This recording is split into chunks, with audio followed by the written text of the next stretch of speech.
हमागढ़ी सलकम, कैसे हैं आप सब लोग। आई होप आप सब लोग अच्छे होंगे। मैं भी एकदम बढ़िया हूँ। और बहुत सारे क्वेश्चंस मेरे पास आ रहे थे, बहुत कंटिन्यू क्वेश्चन आ रहे थे, तो मैंने सोचा कि मैं एक Q&A वीडियो बना देती हूँ। मैंने 1-2 दिन पहले कम्युनिटी पोस्ट डाला था, तो उसमें सबने मुझसे बहुत सारे क्वेश्चंस करे थे। अब मैं वो पूरी क्वेश्चंस के आंसर करूँगी तो वीडियो बहुत लॉन्ग हो जाएगा, तो हो सकेगा तो मैं 2 पार्ट में लेकर आऊँगी, अदरवाइज़ एक में कवर हो जाएगा तो मैं एक में कर दूँगी। तो मैंने ऑलरेडी एक डायरी में लिख दिए हैं बहुत सारे क्वेश्चंस जिनके मैं आंसर करूँगी। बहुत सारे क्वेश्चंस एप्रोप्रिएट थे, कुछ नहीं थे, तो मैं उनके आंसर कभी और करना चाहूँगी, लेकिन जो है मैं उनके आंसर कर देती हूँ जिनके मैं कर पाऊँगी। तो बहुत सारे क्वेश्चन थे। तो पहला क्वेश्चन ऐसा है कि आपकी फैमिली में कौन कौन है, मतलब मेरे भाई बहन कितने हैं, ये पूछा गया है। हम लोग 4 भाई बहन हैं। मेरे से बड़े मेरी दीदी हैं, उसके बाद मैं हूँ, मुझसे 2 छोटे भाई हैं। फिर नेक्स्ट क्वेश्चन है कि मेरा पीहर और ससुराल कौन सा है और मैं कहाँ रहती हूँ। तो देखिए, मैं प्रॉपर गांव बता देती हूँ। बहुत बार मुझसे क्वेश्चंस आते हैं, मैंने नहीं बताए ऑलरेडी। मैं जहाँ रह रही हूँ मैंने वही चीज़ें बताई थी, लेकिन चलिए मैं बता देती हूँ। मेरा गांव खारड़िया है, नावा के पास में, जो कुचावन मीठड़ी है उसी के पास में है खारड़िया। 2 खारड़िया हैं लेकिन एक खारड़िया है, तो इधर नावा के पास में वो मेरा गाँव है। लेकिन पूरी फैमिली हमारी जयपुर रहती है। गांव आते जाते रहते हैं, गांव में भी घर है, रहते भी हैं। और जैसे कोई फंक्शन वगैरह होती है, शादी होती है या होली दिवाली होती है, तो वो गांव में सेलिब्रेट किया जाता है। तो मेरा गांव खारड़िया है और ससुराल मेरा सीकर में, लोसल के पास में बिराना गांव है, और रहते कुचामन है पूरी फैमिली। मतलब पूरी फैमिली इन द सेंस कि जो हम लोग फैमिली है उनकी, अदरवाइज लोग गांव में भी रहते हैं। तो ये मेरा पीहर और ससुराल है। फिर उसके बाद में एक क्वेश्चन है कि आपके मामू सा, जो आपकी अभी मैं बहुत कंटिन्यू ब्लॉग में डाल रही थी, मामेर ससुर जी, मेरी तबीयत उनकी ख़राब है, तो उनका गांव कौन सा है, मतलब आपके बना का ननिहाल कौन सा है, जो उनके मामू सा लगे। तो उनका ननिहाल धिहावा है, डीडवाना के पास में। और वो वहाँ पे सिर्फ एक्सीडेंट हुआ है, तो उनकी फैसिलिटीज़ नहीं है, गांव में है तो एम्बुलेंस वगैरह नहीं होती, इमरजेंसी हो जाती है और इन्फेक्शन फैलने का डर रहता है। तो डॉक्टर ने बोला था कि आप ज़्यादा लोगों से इनको ना मिलने दें, तो इसलिए वो वहाँ पे कुचामन रह रहे हैं और मामी सभी साथ में रह रहे हैं। तो उनका गांव मैंने ऑलरेडी बता दिया आपको।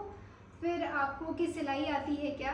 मुझे सिलाई नहीं आती है, मुझे सिर्फ गोटा लगाना आता है, वो मैं लगा लेती हूँ। लेकिन ऐसा नहीं है कि मैं सीखना नहीं चाहती या मुझे सीखने में दिक्कत है। इंसान को लाइफ में चीज़ें सीखती रहनी चाहिए, तो मैं सीखूँगी ज़रूर। जब मुझे कभी टाइम मिलेगा या फिर मुझे कोई सिखाने वाला होगा तो मैं ज़रूर सीखूँगी, पर फ़िलहाल मुझे नहीं आती है। और फिर एक और क्वेश्चन है कि आप अभी किस चीज़ की तैयारी कर रहे हो। फ़िलहाल मेरी कोई वैकेंसी नहीं आई हुई है, ठीक है।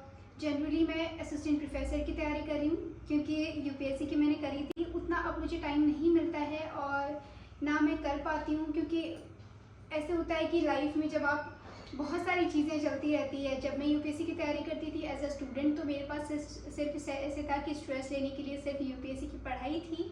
अभी बहुत सारी चीज़ें होती है, 2-2 फैमिलीज़ हैं और मैरिड लाइफ है, तो शादी हुई 3.5 साल हुए, उसमें एडजस्ट करने में बहुत टाइम। और ऐसा नहीं है कि शादी के होते ही आप एडजस्ट हो जाते हो।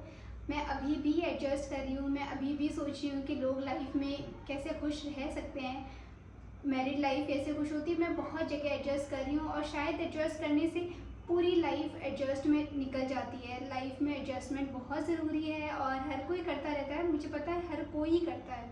और लाइफ में एडजस्टमेंट से ही पूरी फैमिली चलती रहती है, मैरिड लाइफ चलती है, आपके आगे की फ्यूचर लाइफ चलती है। तो एडजस्ट तो मैं कर रही हूँ, पर फिलहाल मुझसे उतनी पढ़ाई नहीं होती जितनी मैं पहले कर पाती थी, इसलिए। तो फिलहाल मैं असिस्टेंट प्रोफेसर की कर रही हूँ। फिर नेक्स्ट क्वेश्चन है, बहुत फ़नी सा क्वेश्चन है, मुझे नहीं पता फ़नी भी है और अप्रोप्रिएट भी लगा मुझे कि इसका मुझे आंसर करना भी चाहिए, कि ससुराल में कौन सी बातें ऐसे फॉलो करें कि उससे सासू जी और उनके फैमिली वाले इम्प्रेस हो जाएं। तो आपने पहली बात तो क्यों इम्प्रेस करना है किसी को, क्योंकि आप कितने भी एफर्ट्स कर लें, कितनी भी, अगर आप जैसे अपनी पेरेंट्स को खुश नहीं कर सकते हैं, क्योंकि वो आपसे प्यार करते हैं, वो ऑलरेडी खुश रहते हैं, आपने उनको इम्प्रेस करने के लिए कोई एफर्ट नहीं करने होते। तो ससुराल में भी अगर आपको कोई पसंद करेगा, अगर आपको प्यार से रखेगा, तो वो ऑलरेडी आप जैसे हो वैसे से ही इम्प्रेस हो जाएंगे, उसके लिए आपको एफर्ट करने की नीड नहीं है। और इन केस आप मान लीजिए आपने 1000 एफर्ट कर दिए किसी को खुश रखने के लिए, ट्रस्ट मी, आप एक गलती करके देखिए, वो पूरे 1000 एफर्ट पानी में चले जाएंगे। मतलब आप किसी को खुश नहीं रख सकते हैं। आप ये बिल्कुल मत सोचिए कि मैं इसको खुश रख दूंगी, मैं इसको खुश कर लूँगी, मैं इसको, मेरा खुद का पर्सनल एक्सपीरियंस है। मतलब मैं भी ऐसे सोचती थी कि लाइफ में आप खुश कर सकते हो अगर उनकी तरह से चलो या उनके हिसाब से चलो, लेकिन नहीं होता, ऐसा कुछ भी नहीं होता है। अगर आप 1000 एफर्ट्स कर देंगे, एक गलती कर देंगे या फिर नहीं भी करेंगे, लेकिन अगर आपको सामने वाले को इम्प्रेस पहली बात तो करना ही नहीं है, आप अपने आप को खुश रखिए। दूसरी बात है, अगर आप फिर भी ऐसे ट्राई करते हैं तो आप कितने लोगों को खुश करेंगे। आप एक नई फैमिली में जा रहे हैं, बहुत लोग होते हैं, सबके अलग अलग मूड स्विंग्स होते हैं, सबके अलग अलग माइंडसेट होते हैं। आप हर किसी का माइंडसेट चेंज नहीं कर सकते, ना अपने लिए ओपिनियन चेंज कर सकते हैं, ठीक है। तो मैं सिर्फ इतना बोलूँगी कि आप अपने आप को खुश रखिए, अपने ऊपर ध्यान दीजिए, बजाय इसके कि आप इसको खुश कर देंगे, उसको खुश कर देंगे। आप किसी को खुश नहीं कर सकते हैं और कभी भी नहीं कर सकते हैं, पहली बात। और दूसरी बात ऐसे है कि आप हमेशा खुद को जस्टिफाई मत कीजिए कि अगर आपने गलती नहीं की है तो भी आप ये सोचिए कि नहीं मैंने तो नहीं करी है, लेकिन मैं फिर भी खुद को जस्टिफाई कर सकती हूँ। क्यों कर सकती हूँ भाई? आपने जब गलती नहीं करती है, जब आपने गलती करी ही नहीं है तो किस लिए जस्टिफाई करना? अपने आप को जस्टिफाई नहीं कीजिए हर जगह। बस हाँ, ऐसा ज़रूर है कि आप रिलेशन को बचाने के लिए झुकिए, ज़रूरी भी है, रिश्तों में झुकना चाहिए। क्योंकि मैंने किसी से सुना था, कोई कोट था, अगर बात ज़रूरी हो तो रिश्ता छोड़ दो, ठीक है। अगर आपकी बात ज़रूरी है, बहुत बड़ी बात है, तो रिश्ता छोड़ दो, और अगर रिश्ता ज़रूरी है तो उस बात को छोड़ दो, ठीक है। तो ऐसा है कि आप लाइफ में झुकिए, इतना झुकिए कि आपका रिलेशन बच सकता है, ठीक है, तब तक झुकिए, लेकिन फिर उससे ज़्यादा मत झुकिए कि उस आपकी पीठ के ऊपर कोई पैर रखने लग जाए, ठीक है। इस चीज़ को याद रखें। बाकी ऐसा है कि रिलेशन में सबके ऊपर नीचे चलता रहता है, ऐसी कोई फैमिली नहीं है जहाँ पे आर्ग्यूमेंट्स नहीं होते, होनी भी चाहिए। ओपिनियन क्लैशेस होंगे तो आपको ओपिनियन का पता चलेगा, सामने वाले की मेंटालिटी का पता चलेगा, सामने वाले का माइंडसेट पता चलेगा, ठीक है, आपको उनके घर की चीज़ें पता चलेगी। तो ओपिनियन क्लैशेस होनी चाहिए, आर्ग्यूमेंट्स भी होनी चाहिए, लेकिन पॉजिटिव और हेल्दी वे में। ऐसे नहीं है कि आप छोटी छोटी चीज़ का आर्ग्यूमेंट लेकर बैठ जाएं, फिर उसके बाद में आप अपनी फैमिली को फ़ोन कर दें कि ऐसे हो रहा है जी, हमें तो घर आना है। वो चीज़ें भी सही नहीं है। हाँ, अगर आपको फिजिकल असॉल्ट हो रहा है, आपकी मेंटल हैरेसमेंट हो रही है, आपकी डोमेस्टिक वायलेंस हो रही है, या फिर आपको बिल्कुल मेंटली टॉर्चर किया जा रहा है, तो वो पर्टिकुलर मतलब वो आप सहन ना करें, उसके लिए आप स्टेप ज़रूर लीजिए। लेकिन जो छोटी मोटी फैमिली पॉलिटिक्स होती है उसके लिए आप हर चीज़ में इन लॉज और जो आपकी पेरेंट्स वाली फैमिली है उनको इन्वॉल्व मत कीजिए। मुझे ऐसे लगता है कि आप ससुराल और ससुराल की बातें ससुराल में रखिए, पीहर की बातें पीहर में रखिए, और इससे आपका रिलेशन बचा रहेगा, आपकी खुद की इमेज बनी रहेगी। मतलब बहुत सारी चीज़ें ऐसी होती है कि आपकी फैमिली में कुछ होता है, नई नई शादी होती है, बहुत सारे अप्स एंड डाउन्स आते हैं, तो एडजस्ट नहीं होते हैं, लेकिन थोड़ा पेशेंस रखिए, एडजस्ट हो जाएंगे। और नहीं होंगे तो वो बिल्कुल भी नहीं होंगे, फिर और ज़्यादा इश्यूज होने लग जाएंगे। अब जैसे आजकल ऐसे होता है कि छोटी सी चीज़ होती है, घर पे फ़ोन कर दो कि हाँ जी मेरे को तो ऐसे बोल दिया, हाँ जी इन्होंने तो ऐसे कर दिया। आप और नहीं तो आप अपने हस्बैंड की बातें भी घर पे बताने लग जाते हैं, अपनी बहन को बताते हैं, अपनी मदर को बताते हैं। वो ना बताया करें, क्योंकि आप दो लोगों की चीज़ होती है। आप अपनी इमेज ख़राब कर रहे हो, अपने हस्बैंड की इमेज ख़राब कर रहे हो, तो वो भी ना करें। मतलब आप एक बार के लिए उनकी इमेज ख़राब कर भी देंगे, ठीक है, आप उनके बारे में बता देंगे, अपनी फ्रस्ट्रेशन निकाल देंगे, अपना स्ट्रेस दूर कर लेंगे, 2 दिन बाद में वो आपको मना भी लेंगे, बहुत सारे एफर्ट्स भी करेंगे, आप मान भी जाएंगी। लेकिन क्या उसके माइंडसेट में, जिसको आपने बताया, उसके माइंडसेट में ये रहेगा कि उसने इतना बुरा नहीं किया था? उसके तो दिमाग में आप उनकी इमेज बन गई कि इसने तो ऐसा किया था, इसका तो बिहेवियर ऐसा है, ठीक है। तो किसी की भी इमेज आप अपने हिसाब से ख़राब मत कीजिए। रिश्ते जो होते हैं ना, बहुत बहुत ही कमज़ोर होते हैं, उनको बनाने में तो बहुत टाइम लग जाता है, टूटने में थोड़ा सा टाइम लगता है। तो थोड़ा सा टाइम दीजिए, थोड़ा सा पेशेंस रखिए, अपने आप सब ठीक हो जाएगा। और ऐसा नहीं है कि आप किसी को खुश रख सकते हैं, आप किसी को खुश नहीं रख सकते, आप सबको तो बिल्कुल खुश नहीं रख सकते। आप एक को खुश करेंगे दूसरा नाराज़ हो जाएगा, दूसरे को खुश करेंगे तीसरा नाराज़ हो जाएगा, तो आप हर किसी को कभी खुश नहीं रख सकते। तो आप ये एफ़र्ट्स करना बंद कीजिए, आप ये सोचना बंद कीजिए कि आप परफेक्ट हैं, आप ये सब करेंगे तो सामने वाला खुश हो जाएगा, या आप नई शादी करके जा रहे हैं तो सामने वाला खुश रहेगा, वहाँ पे मैं ये करूँगी तो खुश रहेंगे, वो करेंगे। वो नहीं होंगे अगर खुश, तो वो नहीं होंगे। आपकी फैमिली वाले चाहे कितना ही कुछ भी दे देंगे। और हाँ, ये देने की बात की, आपको दहेज में कितना क्या देना चाहिए, आपको कुछ बोला क्या ऐसा? देखो, आपको दहेज कितना भी दे देंगे, आपको मतलब जिसकी फैमिली बहुत रिच होएगी वो बहुत कुछ भी दे देंगी, उनकी फैमिली को और ज़्यादा एक्सपेक्टेशंस होगी, क्योंकि दुनिया में तो बहुत सारी चीज़ें हैं, आप हर चीज़ नहीं दे सकते हैं। तो कमी तो फिर भी पूरी नहीं होगी। तो इसलिए ये एक्सपेक्ट करना तो बंद कीजिए कि हम जो लेकर जा रहे हैं उससे फैमिली खुश होएगी होएगी। अगर वो होगी तो जितना लेकर गए उसमें भी खुश हो जाएगी, और नहीं होगी तो आप चाहे कितना भी ले जाएं वो कभी खुश नहीं होगी।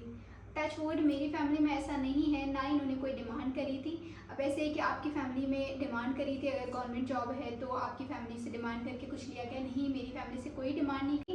मेरे फादर ने जो मुझे मान करके दिया उन्होंने वही मान करके लिया, उन्होंने कुछ नहीं बोला मुझे। लेकिन बहुत सारी जगह ऐसी होती है कि नहीं, डिमांड करके लिया जाता है और लेने के बाद में भी ऐसे बोला जाता है कि अच्छा तुम तो ये नहीं लाई, ये सब चीज़ें शगुन में होनी चाहिए। आपको पता है क्या शगुन में होना चाहिए? बहुत सारी चीज़ें तो ऐसी होती है जो शगुन में नहीं होती। मतलब आपने शगुन का नाम ले लेकर इतनी सारी चीज़ें मंगवा लेनी होती है, फिर सार्कास्टिक मैनर में उसको इतना सुनाया जाता है, जबकि वो बहुत कुछ उसके फादर ने इतनी मेहनत करके ऑलरेडी बहुत सारी चीज़ें दे दी होती है, फिर भी वो सुनाते ही हैं तो वो सुनाएंगे। और आपको क्या लगता है कि आप 21 लाख दे देंगे, 51 लाख दे देंगे, 11 लाख दे देंगे, उसके बाद उससे पूरी लाइफ चल जाएगी? कुछ भी नहीं चलेगी। 11 लाख में आपका जो पीछे का लोन चल रहा है वो भी पूरा नहीं होगा, क्योंकि आजकल हर किसी की लाइफ में लोन चलते रहते हैं। हर किसी को अपनी लाइफस्टाइल और सर्वाइविंग के लिए लोन लेना ही पड़ता है। In any how any matter किसी चीज़ में लेना ही पड़ेगा। तो जो आप 11 लाख लेकर आ रहे हो, 21 लाख लेकर आ रहे हो, तो वो तो लोन में ही चले जाएंगे। आपने तो फिर भी आप तो वैसे के वैसे ही रह गए। मतलब आपके खर्चे तो उतने ही रहने हैं, एक्सपेंसेस आपके उतने ही बढ़ने हैं, उस लड़की के आने से खर्चा तो उतना ही बढ़ जाना है। तो ये सब बिल्कुल नहीं सोचें कि खर्चे बढ़ जाएंगे और आप किसी को खुश रखेंगे। आप कभी किसी को खुश नहीं रख सकते। आप सिर्फ अपने ऊपर काम कीजिए, आप खुद को खुश रखिए। आप खुद कैसे खुश रह सकते हैं आप वो उस पर ध्यान दीजिए। तो मैं इसका आई नो बहुत बड़ा आंसर हो गया है, लेकिन ये मैं अपनी पर्सनल एक्सपीरियंस से आपको बता रही हूँ कि मैंने भी बहुत ट्राई किया मैं इसको खुश कर दूँ। अब नहीं करती मैं, क्योंकि मैंने जितना ट्राई किया उतना मैं खुद डिसअपॉइंट होती हूँ कि आप कितने एफर्ट करते हो, फिर सामने वाला खुश नहीं होता। तो जब नहीं होता तो वो नहीं ही होगा। अगर आप कितनी भी कोशिश कर लोगे, आप गलती भी नहीं करोगे तो भी आपको ही ब्लेम किया जाएगा कि अच्छा तूने तो किया होगा, क्योंकि तू तो है दूसरे घर की। तो इसलिए वो सब नहीं सोचें, आप जैसी हैं वैसे रहें, बस खुश रहें। आप खुद खुश रहेंगे आप दूसरों को खुश रख पाएंगे। अदरवाइज़ आप खुद तो परेशान होते रहेंगे कि इसको खुश कर दूँ उसको खुश कर दूँ, और वो खुश भी नहीं होने। ठीक है, तो एक ये क्वेश्चन था। फिर मेरे पास ये क्वेश्चन था कि पुरानी बातें भूलने के लिए क्या करें। देखें, पुरानी बातें कोई नहीं भूलता, कभी भी नहीं भूलते। मतलब बचपन से लेके आज तक मैं कोई बात नहीं भूली हूँ। मेरी फैमिली में मेरी मदर है तो वो 30 साल पहले की बातें मुझे बताते वो भी नहीं भूले। और भी मेरे कोई नोन है जो मुझसे बातें शेयर करते हैं, वो भी 12-12, 13 साल पहले उनके साथ जो हुआ शेयर करते हैं। भूलता तो कोई भी नहीं है, बस ऐसे होता है कि उनसे चीज़ें सीख लीजिए कि ऐसा इन्होंने किया था, तो जब कभी टाइम आएगा तो ऐसा नहीं कि आपने उससे बदला लेना है। बस ऐसे ही कि आपने उसकी मेंटालिटी, आपको पता है कि अगर इंसान की मेंटालिटी ऐसी है तो उसका बिहेवियर कैसा होगा। ठीक है, तो आप उसके तरीके से उसी की लैंग्वेज में आंसर कीजिए, और हर जगह खुद को जस्टिफाई नहीं करना है आपको। फिर एक और क्वेश्चन होता है, नई शादी होने वाली है तो क्या क्या डिफ़िकल्टीज़ आती है, उस टाइम जो स्ट्रेस होता है उसको कैसे दूर करें। ऐसे क्वेश्चंस हैं मेरे पास। तो देखें, पहली बात तो नई शादी होने वाली है, आपको नए रिलेशंस मिलेंगे। ठीक है, आपको लड़के को कुछ नहीं करना होता, लड़का सिर्फ जाके शादी करके आ जाएगा। उसके लिए सिर्फ एक पत्नी आएगी, उसके लिए कोई रिश्ता चेंज नहीं होगा, उसके लिए कोई घर चेंज नहीं होगा, उसकी कोई माँ चेंज नहीं होगी, कोई बहन चेंज नहीं होगी। लेकिन जो एक लड़की होगी उसकी पूरी की पूरी दुनिया चेंज हो जाएगी। मतलब वो आएगी, उसकी मदर चेंज हो जाएंगी, वो पूरे रीति रिवाज अपने चेंज कर लेगी, वो अपनी पूरी आदतें चेंज करेगी। उसको पति, सास ससुर, ननद और देवर सबके रिश्ते निभाने पड़ेंगे। और सब में ओपिनियन क्लैशेस भी होते हैं, सबके मूड्स अलग अलग होते हैं, सबकी लाइफस्टाइल अलग होती है। आपको सबके साथ पहली बात तो आपको सीखना पड़ेगा। तो अगर किसी की मदर मुझे सुन रही है तो उनको सिखाएं ज़रूर, उनको ये ताने ना मारे सरकास्टिक मैनर में कि तुझे नहीं आता है क्या, तुझे तेरे घर में कुछ सिखाया नहीं है क्या। उसको सिखाया है, उसको अपने घर के हिसाब से सिखाया। अगर वो अपने घर का यहाँ करने लग जाएगी तो फिर आपको तब भी इश्यूज़ होंगे कि ये तो अपने घर की चलाती है, हमारे घर के हिसाब से नहीं चलती है। तो आप अपने घर के हिसाब से उसको सिखाएं, उसको सार्कास्टिक वे में ऐसे नहीं बोलें कि तुझे तो आना चाहिए, तुझे तो देख के सीखना नहीं आता है, तो ये सब तो ना बोलें। उसको सिखा दें अच्छे से, उसको बताएंगे अगर एक डेढ़ साल में, तो वो सीखेगी। और वो ऐसा नहीं है कि वो नहीं सीखना चाहती, वो ज़रूर सीखेगी। इनफैक्ट वो खुद चाहती होती है कि उसको अगर कुछ अच्छी चीज़ें आपके घर की रीत पता चल जाएगी तो वो उसके हिसाब से चलेगी, क्योंकि उसका अपना घर अब वही होता है। पहली बात तो एक औरत का अपना घर कभी नहीं होता है, या तो उसकी फैमिली में पेरेंट्स में होते हैं तो उसके पापा का घर होता है, फिर उसके भाई का हो जाता है।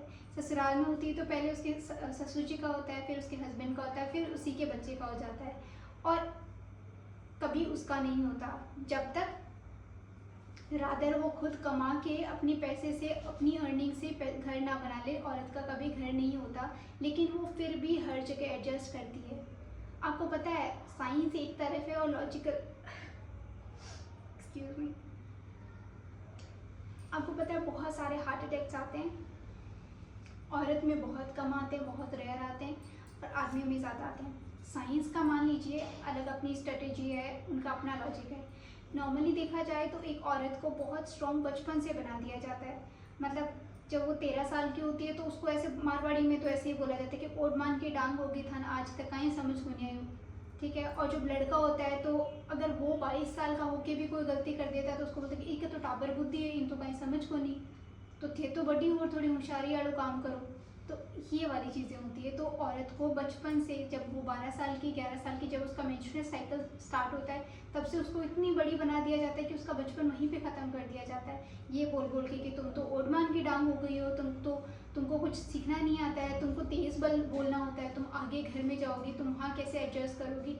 आप 12 साल के बच्चे से एडजस्ट करवाने लग जाओगे, मतलब उसको ये सब चीज़ें तो सिखाते रहोगे कि आगे कैसे एडजस्ट करोगे। आप पहले उसको इतना स्ट्रॉन्ग, तो इतना मेच्योर तो बनने दीजिए कि उसको पता तो चले कि आगे होना क्या है। आप पहले ही उसको डरा डरा के इतना मेच्योर बना देते हो, उसको मतलब इतने ताने पड़ते हैं शुरू से, सोसाइटी से, बाहर से, पेरेंट्स से, रिलेटिव से, तो वो ऑलरेडी स्ट्रॉन्ग हो जाती है। तो इन केस जब बहुत सारे विडो हो जाती हैं शादी के बाद में, वो तब भी उनके हार्ट अटैक नहीं आता, उनके हार्ट फेल नहीं होते, क्योंकि उनका हार्ट बहुत स्ट्रॉन्ग हो जाता है बचपन से सुनते सुनते, बचपन से सहन करते करते, ठीक है। तो जितनी भी, और पता है ये औरत सिर्फ औरत को ही बोलती है, कभी भी आदमी इतना नहीं ज़्यादा मैनिपुलेट नहीं करता जितना औरत औरत को ही करती है। मतलब मैंने बहुत जगह देखा है कि औरत एक दूसरे को अप्रिशिएट तक नहीं करती हैं अगर उसमें कुछ अच्छाई है तो। आप अपनी फैमिली में देख लीजिए, इन लॉज में देख लीजिए, या फिर पीहर फैमिली में देख लीजिए, कभी नहीं करती हैं। तो जब भी शादी हो, आपको ऐसे कि नई शादी करके आ रहे हैं, तो जो लड़के मुझे देख रहे हैं या कोई सुन रहे हैं, तो आपकी मदर के लिए उनके फादर हैं बोलने के लिए, और लड़की के लिए उनकी मदर के लिए फादर है, बहन के लिए उनके हस्बैंड हैं। तो जो आपके साथ में आई है, आप उनके लिए स्टैंड करिए, क्योंकि वो सिर्फ आपके पीछे आई है। अगर सास ससुर ननद का, देवर का, सबके साथ उसका रिलेशन है तो सिर्फ आपकी वजह से है। अगर आप उसके लिए स्टैंड नहीं करेंगे तो कोई भी नहीं करेगा। अगर आप एक बार के लिए वहाँ से चले जाइए, वो वहाँ नहीं रह पाएगी, ठीक है। तो दुनिया के बारे में सोचना, एक तो ये दुनिया के बारे में सोचना बंद कीजिए। मतलब मैंने बहुत सोचा है, बहुत ही सोचा है। आपको पता है, मैं अपना एग्जाम्पल देती हूँ। जब मैं यूपीएससी की तैयारी करती थी, सिर्फ प्रिपरेशन कर रही थी, तब ऐसे था कि क्योंकि मैं थोड़ी इंटेलिजेंट थी, मैं अपनी तारीफ़ नहीं कर रही हूँ, लेकिन क्योंकि मेरे मार्क्स अच्छे थे तो लोगों को ऐसे लगता था कि ये इंटेलिजेंट है, ये यूपीएससी क्रैक कर लेगी। तो ऐसे बोला जाता है कि उगते सूरज को हर कोई सलाम करता है, और डूबते सूरज को देख के हर कोई घर गेट बंद कर लेता है, ठीक है। तो जब मैं यूपीएससी की तैयारी करती थी, सिर्फ प्रिपरेशन कर रही थी, तो भी मुझे लोग ऐसे ट्रीट करते थे जैसे मैं आईएएस बन गई हूँ। मतलब मुझसे बहुत रिस्पेक्टफुली बात की जाती थी, जब मैं खड़ी होती थी तो मुझे बहुत अच्छे से बात की जाती थी और बहुत पॉजिटिव वे में मुझे लिया जाता था। लेकिन जब क्लियर नहीं हुआ तो उन्हीं लोगों के मुँह से ये कि अच्छा तूने तो पढ़ाई नहीं करी होगी, अच्छा इसने तो ये नहीं किया होगा, इससे छोटी की नौकरी लग गई है, क्योंकि वो तो बेचारी लाइब्रेरी में जाती थी, बहुत पढ़ाई करिए, बहुत मेहनत करिए, इसलिए उसकी नौकरी लग गई। क्यों? जब मैं लाइब्रेरी में जाती थी तब आपको नहीं दिखता था, जब मैंने मेहनत करी थी तब आपको नहीं दिखता था, लेकिन क्योंकि आपका एग्ज़ाम क्लियर नहीं हुआ है, तो वही चीज़ होती है कि इंसान की सक्सेस को तो हर कोई देखता है, स्ट्रगल कोई भी नहीं देखता है। ट्रस्ट मी, आप सोसाइटी को इम्प्रेस करना बंद कीजिए, क्योंकि एक वर्ड होता है कि सोसाइटी आपको 9 दिन, सिर्फ 9 दिन आपकी बात करेगी और खींच तान के 13 दिन बात करती है। आप सोसाइटी के बारे में सोच सोच के टेंशन लेते रहते हो, स्ट्रेस लेते रहते हो। सोसाइटी आपकी बात जो भी अगर उछलेगी तो 9 दिन बात करेगी, खींच तान के 13 दिन बात करेगी, ठीक है। लेकिन उसके बाद में उनको दूसरी बात मिल जाएगी तो वो उसमें इन्वॉल्व हो जाएगी। तो सोसाइटी को देख देख के ये मत बोलिए कि इसने ये कर दिया, उसने वो कर दिया। कोई किसी के लिए कुछ नहीं करता है, कोई किसी के लिए खड़ा नहीं होता है लाइफ में। इसके अलावा बहुत सारे क्वेश्चंस है, ये वीडियो बहुत लॉन्ग हो जाएगी तो मैं नेक्स्ट और सारे क्वेश्चंस है वो मैं अगले वीडियो में भी कवर करूँगी। आपके और भी क्वेश्चंस है तो इसी वीडियो के नीचे प्लीज़ मुझे ज़रूर बता दीजिएगा। मैं 1-2 दिन में उसका पार्ट 2 लेकर आऊँगी, तब मैं आपको ज़रूर बता दूँगी। और मैं परफेक्ट नहीं हूँ, मेरे अंदर भी बहुत सारी कमियाँ हैं, बहुत सारे वीकनेस है। और मैं यहाँ पे कोई इंटेलेक्चुअल ज्ञान नहीं दे रही हूँ, मैं सिर्फ अपना एक्सपीरियंस बता रही हूँ। लाइफ में मैंने बहुत चीज़ें देखी है तो मैं शेयर कर रही हूँ। अब मैं ऐसे नहीं बोल रही कि आप उन चीज़ों को फॉलो कीजिए और ब्लाइंडली फॉलो कीजिए। बस मैं चाहती हूँ कि जो गलतियाँ करी है उनसे थोड़ा सा सीखिए, ठीक है।